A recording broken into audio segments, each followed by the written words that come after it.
তৃণমূল কংগ্রেসের আমলে রাজ্যের বিভিন্ন প্রান্তে ব্যাঙের ছাতার মতো ছড়িয়ে ছিটিয়ে গজিয়ে উঠেছে অবৈধ নির্মাণ। তেল জ্বলার পর এবার বুলডোজার চালানো হয় উত্তর 24 পরগনার হাসনাবাদে। শনিবার আদালতের নির্দেশ মেনেই অবৈধ নির্মাণ ভাঙার কাজ শুরু হয় হাসনাবাদ থানা এলাকার তালপুকুরে। সাদ্দাম হোসেন নামে এক ব্যবসায়ী সম্পূর্ণ অবৈধভাবে গিয়াসউদ্দিন বৈদ্য নামের এক ব্যক্তির জায়গা দখল করে দোকান তৈরি করেন বলে অভিযোগ। এ নিয়ে হাইকোর্টে মামলা পর্যন্ত হয়। 2022 সালে হাইকোর্ট ভাঙার নির্দেশ দিলেও রাজনৈতিক প্রভাব খাটিয়ে অবৈধ বাড়িটি ভাঙা যায়নি বলে অভিযোগ। 2022 সালে আমি একটা হাইকোর্টে আমার বাবাকে দিয়ে আমি একটা মামলা করি। সেই মামলা করার পরে 2022 সালে আমার অর্ডার হয় 4 মাসের মধ্যে ডিমোলিশন করে দিতে হবে।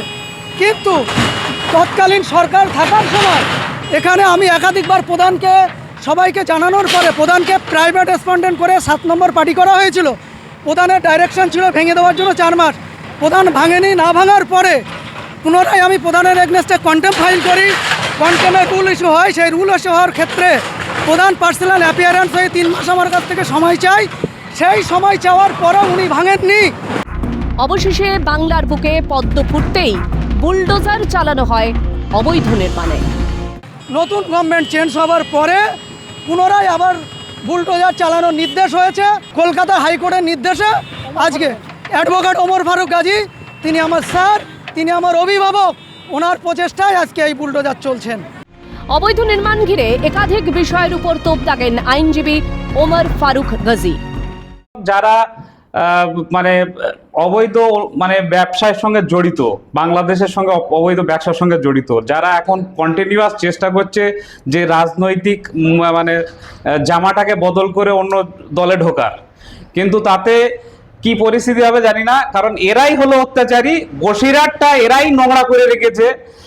জোর করে যাত্রার জমি কনস্ট্রাকশন বানাচ্ছে, যে কনস্ট্রাকশনের প্রশাসনও কোনো রকম কোনো স্টেপ নেয় না। এইটা থেকে শুরু হলো।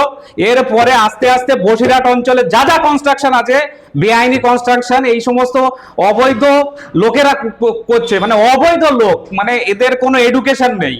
হাইকোর্টের নির্দেশকে সম্মান করি, কিন্তু ন্যূনতম সময় পেলাম না, মন্তব্য অবৈধ নির্মাণ কাণ্ডের সঙ্গে যুক্ত বিজনেস পার্টনারের।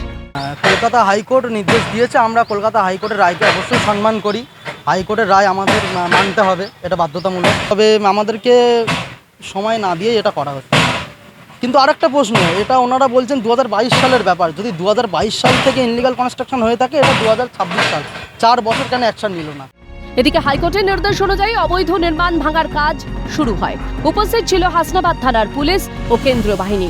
উল্লেখ্য, প্রশাসনিক বৈঠকে মুখ্যমন্ত্রী শুভেন্দু অধিকারী নির্দেশ দিয়েছেন চিহ্নিত অবৈধ কারখানা ও নির্মাণ 1 দিনের মধ্যেই ভেঙে গুঁড়িয়ে দিতে হবে। এখন সেই মতোই কড়া হাতে পদক্ষেপ নিচ্ছে প্রশাসন। হাসনাবাদ থেকে শামীম মোল্লার রিপোর্ট, ক্যালকাটা নিউজ।